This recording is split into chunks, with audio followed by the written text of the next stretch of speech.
வெளியில வந்தப்ப எல்லாரும் தான் சொன்னாங்க, நாங்க பேச வேண்டிய விஷயம் நீங்க எல்லாரும் பேசுனீங்கன்னு. அதை உருவாக்கி இருக்க விதம் நம்ம எல்லாருமே பெருமைப்படும். உண்மையாவே இந்த படத்தோட நூறு சாமியோட படத்தோட ஹீரோ நான் வந்து சாரை தான் பார்க்குறேன். ஏன்னா எல்லாரும் வந்து சிரிக்கிறாங்க, அழறாங்க.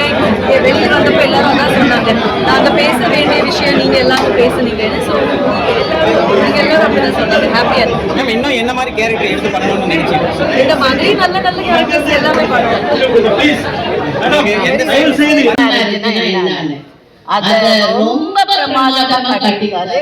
மகன்களா வாழ்ந்தவங்க ரொம்ப சந்தோஷம். கார்த்திகாவுக்கு நிறைய அவார்ட் கிடைக்கணும்.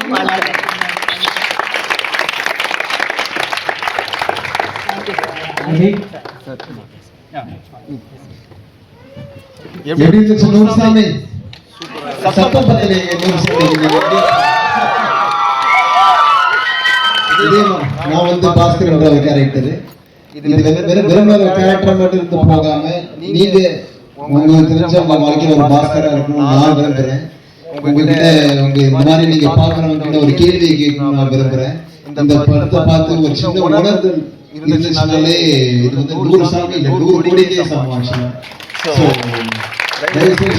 இந்த மாதிரி நல்ல படங்கள் வரும்போது உங்களுக்கு தெரிஞ்சவங்க மூலியமா உங்ககிட்ட யாருக்கிட்ட இருந்தாலும் இந்த பக்கத்துக்கிட்டீங்கன்னா கூட இந்த மாதிரி நிறைய படங்கள் வரும். நான் நம்புறேன். ஸோ தேங்க்யூ இந்த படத்தோட இந்த நூறு சாமியோட படத்தோட ஹீரோ நான் வந்து சாரை தான் பார்க்குறேன். ஏன்னா இப்படி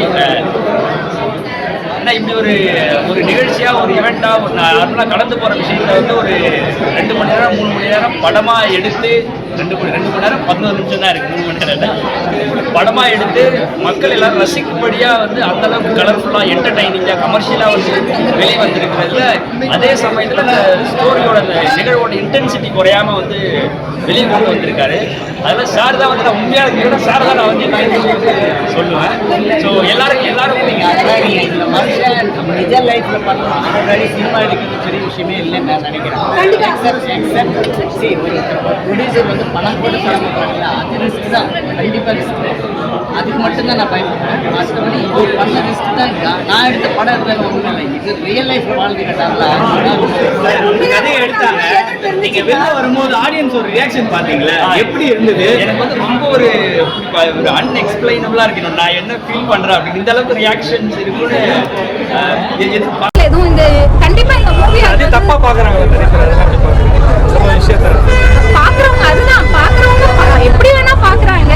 பட் அதுதான் நமக்கு நம்ம கூட இருக்கிறவங்களுக்கு தெரியல. அவங்களுக்கு ஒரு துணை இருந்தா அவங்க வந்து சேஃபா இருப்பாங்க லைஃப்ல. அவங்களுக்கு இப்ப எல்லா இடத்துக்கும் நம்ம கூட போவாங்க. அட்லீஸ்ட் அவங்களுக்குன்னு ஒரு லைஃப் பார்ட்னர் இருந்தா அவங்க லைஃப் ஃபர்தர் மூவ் பண்றதுக்கு சப்போர்ட்டிவா இருக்கும்னு நமக்கு தோணும்ல. அவங்களுக்கு நம்ம சார் ஆனா இது 100 சாமி சொல்ல முடியாது சார், 1000 சாமின்னு கூட சொல்லலாம் சார். ஏன்னா இது எல்லாரோட குடும்பத்திலேயே தேவையான ஒரு எல்லாரோட குடும்பத்துக்கு இது தேவையான ஒரு சப்ஜெக்ட் தான் சார். எல்லா வீட்லையுமே ஒரு பொண்ணுங்க இப்படிதான் இருக்காங்க. வீட்டில் உள்ள பேரண்ட்ஸுங்களோ இல்லை சொந்த பந்தமோ இதுக்கு ஒரு தடங்கல் பண்ணாமல் அவங்களோட லைஃப்பை முன்னெடுத்து கொடுத்தாங்கன்னா பெஸ்ட்டு சார். என்ன கதை சொல்ல வந்திருக்காங்க. பசங்க வந்து பெரிய அதாவது ஹஸ்பண்ட் இறந்துட்ட போட்டு அந்த லேடியோட பட்ஜெட் என்னன்னா பசங்க பெரியலாகி அவங்க மேரேஜ் பண்ணிட்டு போயிட்டு இவங்க தனியாக இருக்கிறதுக்கு பதிலாக தாயை வந்து சேவ் பண்ணுறது பெஸ்ட்டு சார்.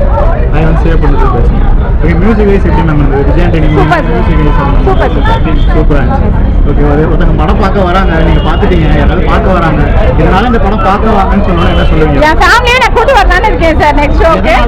எதனால அப்படின்னு சொன்னீங்கன்னா நல்லா இருக்கும். இதுதான் சார், ஒரு பொண்ணுக்கு மறுவாழ்வுன்றது கண்டிப்பாக வேணும்.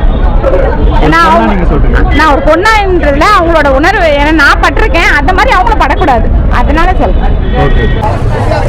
படம் வந்து வேற லெவல் இருக்கு. எல்லா ஃபேமிலியோட வந்து பாருங்க. சிங்கிள் பேரண்ட் எல்லாம் கண்டிப்பா வந்து பார்க்க வேண்டிய படம் தான் அது. உங்க பசங்களையும் கூட்டிட்டு வந்து காட்டுங்க. அப்பதான் அவங்க உங்களோட கஷ்டத்தை உணர்ந்து அவங்க புரிஞ்சுப்பாங்க.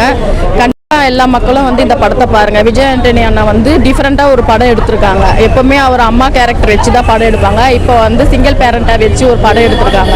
வேற லெவல்ல இருக்கு. எல்லா ஃபேமிலியோட வந்து பாருங்க.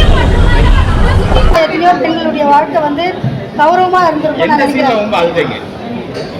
ரொம்ப வந்து அந்த நிறைய படத்தில் வந்து ஹீரோனி வந்து சும்மா நடிக்கவே தெரியல, அந்த அளவுக்கு வாழ்ந்து இருக்காங்க.